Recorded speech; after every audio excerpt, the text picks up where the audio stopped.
What's the drift scene like on the east coast of Australia? What's it like to work at charity? And what happens when two passions combine? If you'd like to find out, then you're in the right place. Welcome to Between Views. I'm your host, Alec Koski. This podcast aims to cast light on and connect you with inspirational people, identify them as potential mentors in your journey, and share their stories and wisdom with the world. All the while learning about early business and its dynamics. In this episode, we converse with Chris Edden about drifting, streetcars, and charity events. And just before we start, Chris and I have teamed up to give Between Views listeners 10% off their purchases of coffee on the Josie Coffee store. Just use the code BETWEENVIEWS and you can have 10% off some delicious beans. I guess I've always been into cars. I've been into cars, for a long time. I used to be, I've been into motorbikes and dirt bikes and used to race dirt bikes and stuff when I was younger and into sort of before I was in the police. I've always been a rev head and into that sort of stuff. I had cars and stuff while I was in the police at different stages. But I've always been, really into Japanese cars and stuff like that. I don't think I ever really picked on that sort of stuff much when I was in the police. I would more so be targeting the Commodore owners with the P plates and straight pipes and doing burnouts at Kerry Gang. I see. Not so much. I don't feel like I ever really picked on people with good cars.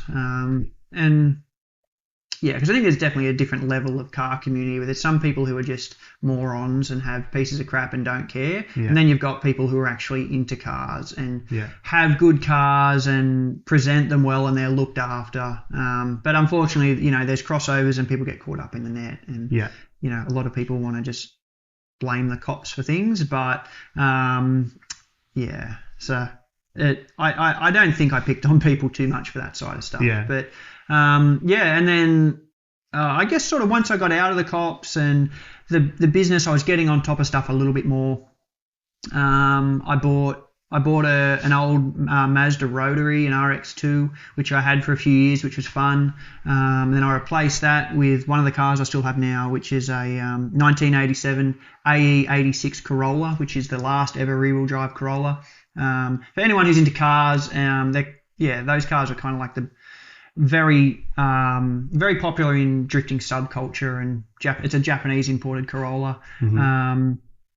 But I guess in sort of like late 20, I think it was early 2020, I got into drifting. I started doing events in Sydney, and once I sort of went and done my first one, just a day on the wet pen, I was immediately like, this is sick. I love this. And it immediately just, I guess it captured me. And I was like, this is right up my alley. It's hard. It's niche. It's hard to get good at, and I like that. I like focusing on things like that. I was just like doing stuff in my street car at the track. Like I wasn't being an idiot on the street. Not with my background. It's not a good look. So I started doing events in street cars down in Sydney and having heaps of fun. And then I embarked on building a proper track car, which kind of happened over a few years and has evolved massively. Yeah. It's just been sort of growing out of control. It's well and truly out of control. It's been a thing since like 2021, I think. And it has had various iterations and grown. But I guess that's sort of where that car sits now is pretty impressive. It's a LEXUS IS200. With a sort of around a 700 horsepower 2JZ engine. Which is that the grey one? My car is pink. Oh, the pink one. But it was originally blue. So the engine is out of a Toyota. I guess the most popular thing for those engines was in Fast and the Furious. It's like the main engine that they put in the orange car in the first Fast and the Furious. Okay. They're like one of the people will call them God's motor. They're like oh really one of Toyota's most popular engines ever. So very popular in drifting, and it sounds cool. The car's extensively modified, has so many things, and it's fuchsia pink, and it's covered in Josie Coffee branding, so it has like a Japanese style livery. Where it has Josie Coffee all up the sides, really? Neon and pink. I'll show you a photo. Well, I'll actually get you to send it to me if possible, and I'll put it up when I do this post. So it's a thing. There you go. There's me driving my car. Oh wow. So it's evolved into a whole thing. A little peace sign up while you're drifting. Yeah, just for the photographer. That is a great photo. Yeah, so it's a whole thing. A shop kind of local to me. Yeah, there's a nice action shot of just destroying rubber. Can see why you love it. Yeah, so that's a thing, and I now over the past couple of years I've got into competing in drifting. I travel around doing that. It's definitely a big part of my life. And a lot of people know me for that, and I have a large network of people from doing that and stuff, I guess. And then that's kind of grown into some friends, and we have Team Josie, which I guess I sort of run, and that's a drift team. Currently there's 3 guys on it. So you're sponsoring a drift team now? Sort of, yeah. They're all their own cars. Okay.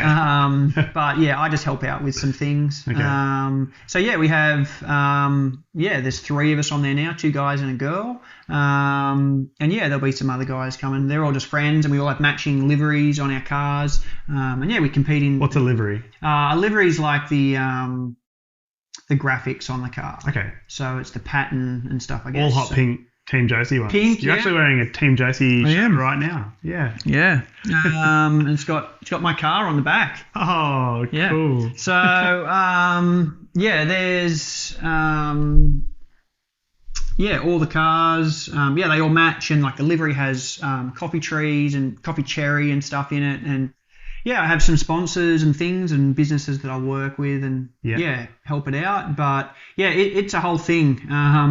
It's a big thing of my thing on social media and stuff is my own personal social media is with drifting. It's that's basically what it is. Okay. I play heaps of sim on computer and do stuff, and we just had my car designed in the game that all the sim guys drive.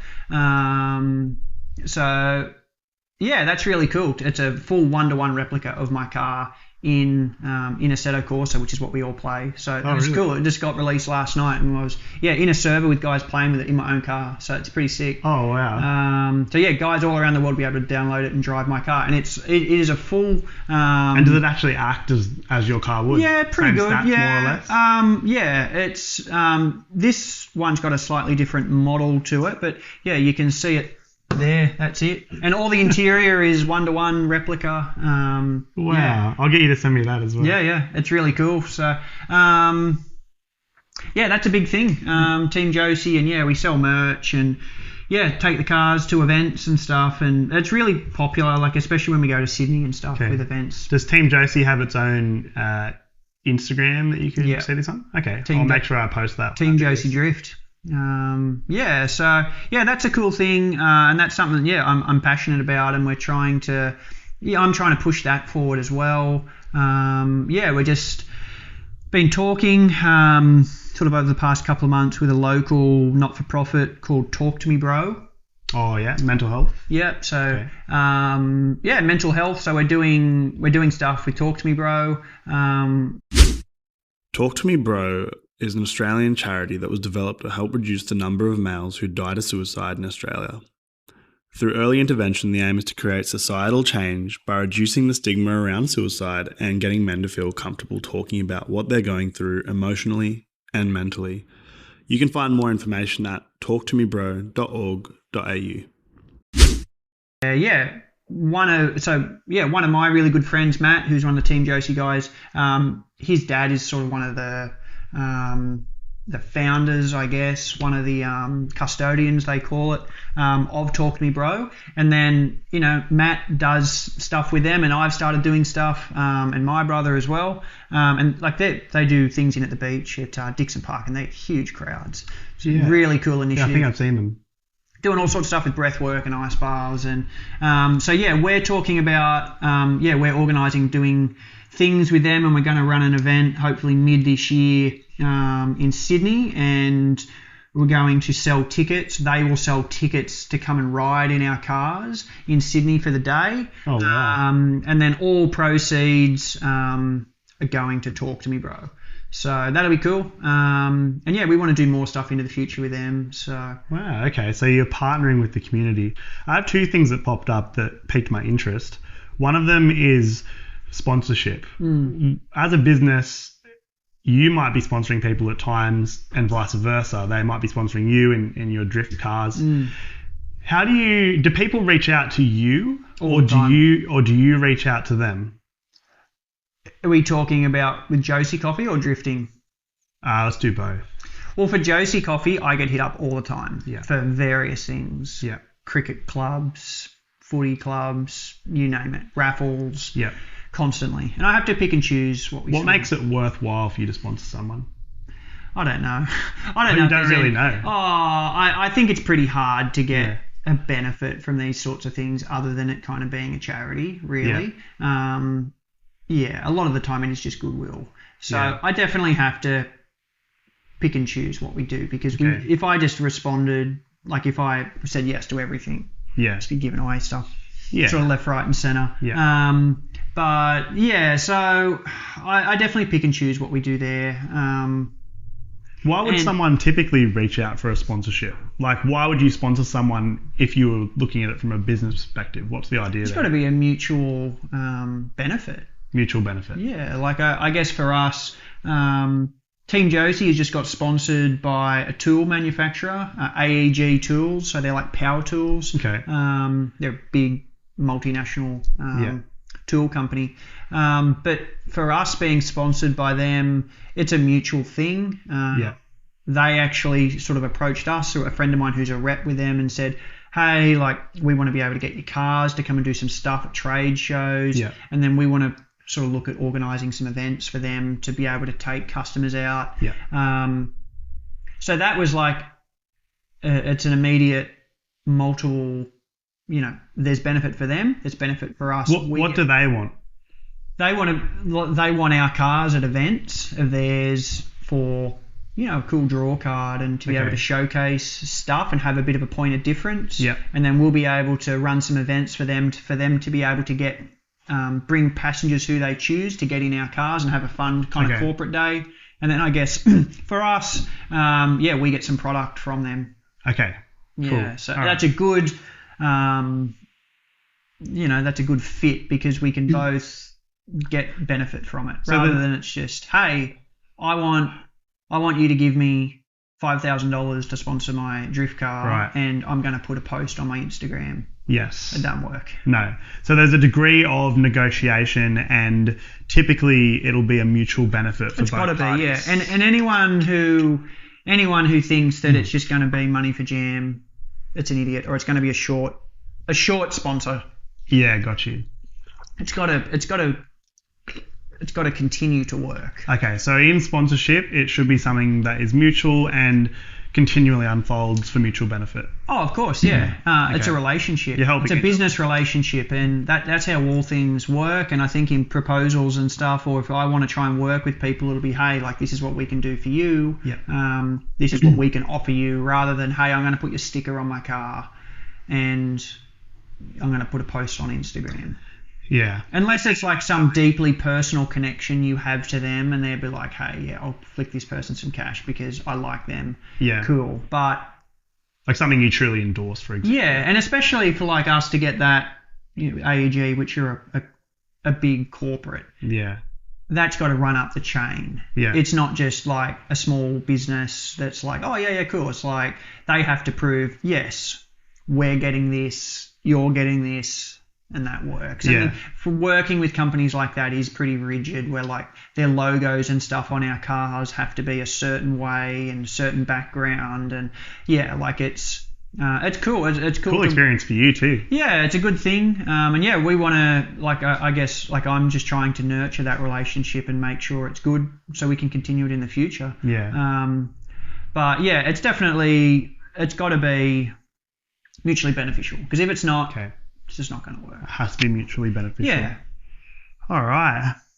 So the other thing was community. It seems like you have, after years of doing this, it seems like the community and relationship starts to build, and the ones that you have now are sounding like they're starting to become some very significant ones. You're starting to get into like corporate worlds and things like that, and it sounds like one of the coolest ways, like drifting has and coffee has merged into this one mega thing. They're like, your two passions are mutually helping each other grow, and now they're actually combined and creating an even more diverse product that you can provide. I guess everyone, people know me in that world of drifting and stuff as like the coffee guy, and we want to just continue to grow that, and like I have people from drifting and stuff that buy coffee off me for home coffee machines and stuff like that. I guess I just have a very large network of people that I know through various things.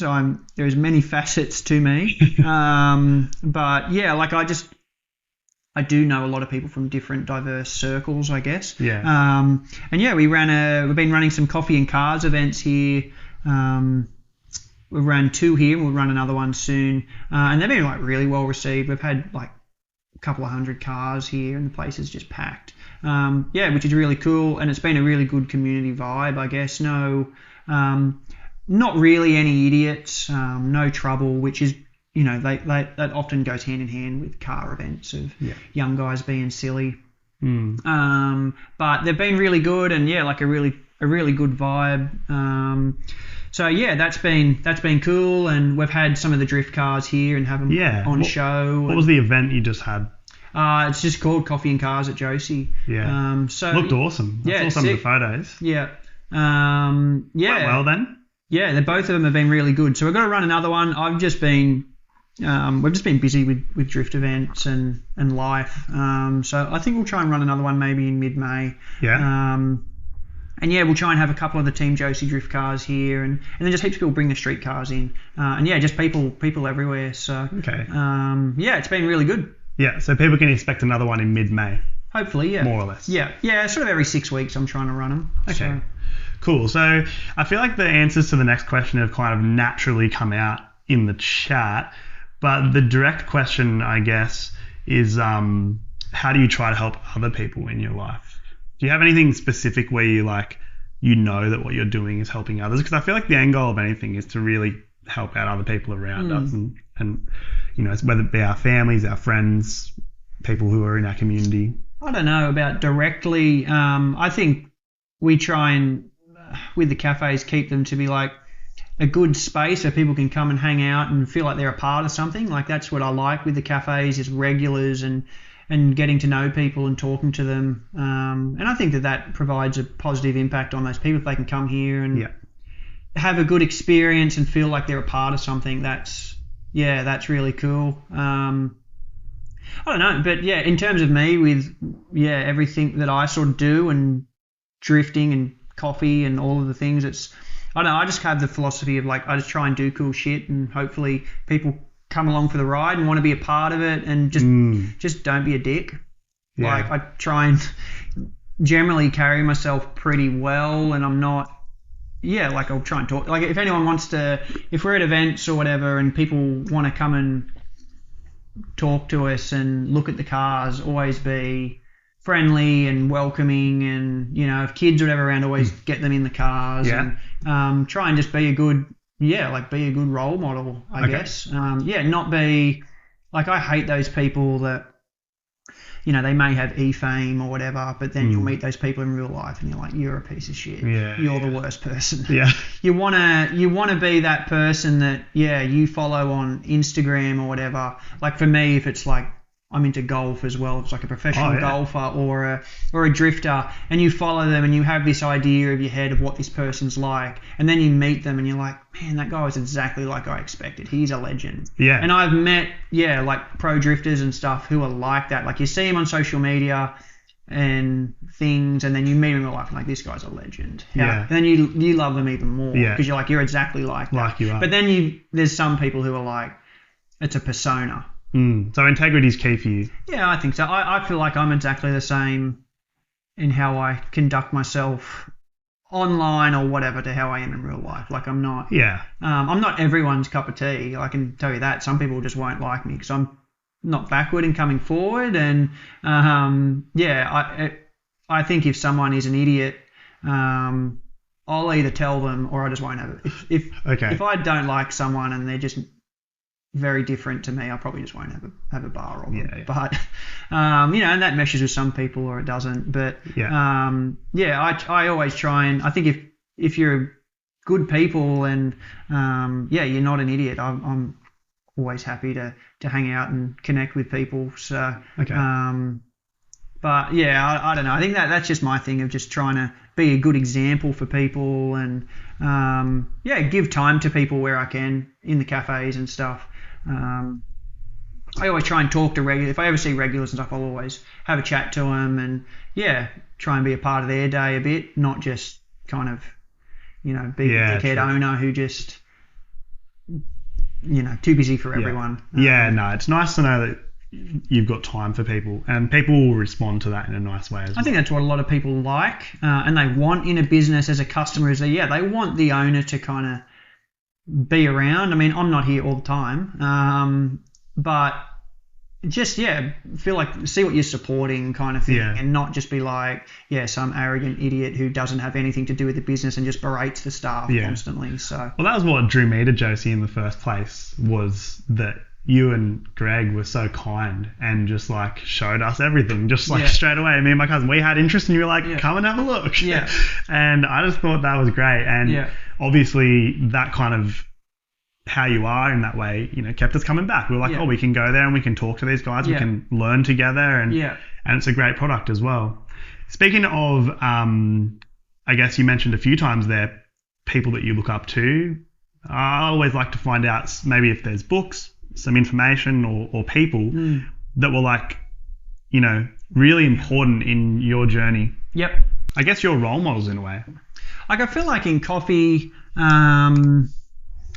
just with, I feel like culture and that sort of thing, I had always followed along pretty closely with guys in the US, Cat and Cloud, Chris Barker and Jared Truby and Charles. They started at a similar time to Josie, and they're very big on sort of workplace culture and teams and that sort of thing. And they had podcasts. I'm not sure if they still do their podcast. I don't tend to listen to podcasts too much anymore. I used to listen to heaps when I was doing a lot of roasting and traveling and stuff in the car, but I feel like sometimes I can struggle to listen to podcasts if I'm trying to do work because I have to concentrate. Need to focus, and I feel like generally when I'm driving somewhere now, I don't drive too much on my own for any longer distances. But I found their stuff really good. I think from like a professional standpoint with coffee and brewing and those things, it's always like Scott Rayo and James Hoffman. And I know, with Jonathan Gagne, Greg is very much on that path. But I feel like they're the main sort of things. But Cat and Cloud were definitely Cat and Cloud. Yeah, they were really good. Okay. Yeah. Cool. That pretty much brings us to the end of it. And of course, we need to ask our final question for the episode, which was left by Wayne Ford. And that question is... Look, I love the whole idea of paying it forward. So one of the things I would probably ask someone would be, if you were to think of your best mentoring moment, what would it be?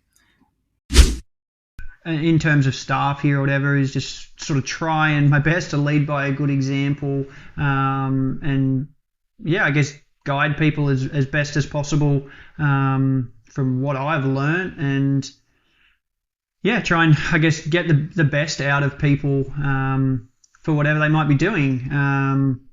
I feel like I've said to some of the staff here in the past, working in cafes, where a lot of the time it can be a transient sort of thing where people might be doing this and it's not necessarily their end goal. But of just sort of saying, you're doing this may not be your forever job, but turn up, be good, do the best you can, because you don't know where that's going to lead you, rather than just kind of be like, this is a cafe job, this is a shit job, I'm going to go on to be a whatever, I'm going to go be a teacher, or I'm going to go be a physiotherapist, a doctor or whatever. But I just think that the best you can be at your job, you just don't know what doors are going to open from doing that, the connections you're going to make, and just especially in Newcastle, it's a small place. It is a big place, but as you know, as from living here, it is a small place. And I think if you carry yourself well and you do things well, you don't know what paths will cross and be like, oh yeah, I knew Alec. Yeah, he worked at the cafe. He was sick. Like, yeah, man, he'd be an awesome physio. Like for you to come and do an internship over. But like, oh yeah, I know that guy. Yeah, he's an idiot. Like you don't want him. So yeah, I guess that's my thing of like. No bad will ever come from being good at your job in whatever you're doing. So just put in, and you never know what you'll get out of it, I guess. So. Okay, cool. And I guess to finish it up, do you have a question for our next guest on the show? Yeah, I guess what you do to inspire people. What you do to inspire people. Okay, brilliant. All right, Chris, well, thank you so much for coming on to Between Views. It's been a pleasure sitting and listening and hearing about your journey, where you were, where you are now. Yep. I think when I listen back to this in the future, I'll take so much more from it by listening to it over and over, and I hope that our guests will as well. Thanks for your time, because I understand that when running a business, that's very valuable, and I appreciate that you've given it to me today. So thank you so much for coming onto the show. No worries. And if anyone's got, I guess, any specific questions for me or whatever, if you just want to link my Instagram or whatever in there, they can message me. I'll talk to people. Okay, 100%. All right, well, there you go, guys. There's an offer directly from Chris from Josie Coffee. If you want to reach out, I'll put the link in the bio below. Thank you for listening to part 3 and the final part of our interview with Chris. If you enjoyed what you heard, please jump over to @JosieCoffee, @SeeEddenDrift, and @Team Josie Drift, and give them all a follow. You'll never regret trying coffee from Josie. It's a product I've used for years and will continue to do so. Also, Chris and Team Josie's drift content is epic and definitely worth a squiz. Secondly, if you listen regularly and want to hear more, then please help us out by leaving a star rating and comment, and we can continue to bring you more and more episodes. Remember to like or share it with a friend if it reminds you of them, and to leave a review in the section below. Or if you really found the information valuable, you are welcome to go to buymeacoffee.com/betweenviews and shout us a lovely cup of Make More podcast juice. In other news, Between Views is looking for collaborators online, Instagram, social media, product development, and marketing. If you want to join the team or just work with us for a little bit, then please reach out on Instagram. Thanks so much. Finally, if you know someone who deserves to be interviewed or just have some feedback, then send us an email at betweenviewsbv@gmail.com or message us on Instagram. Check the questions below, and thanks again. See you soon. Between Views.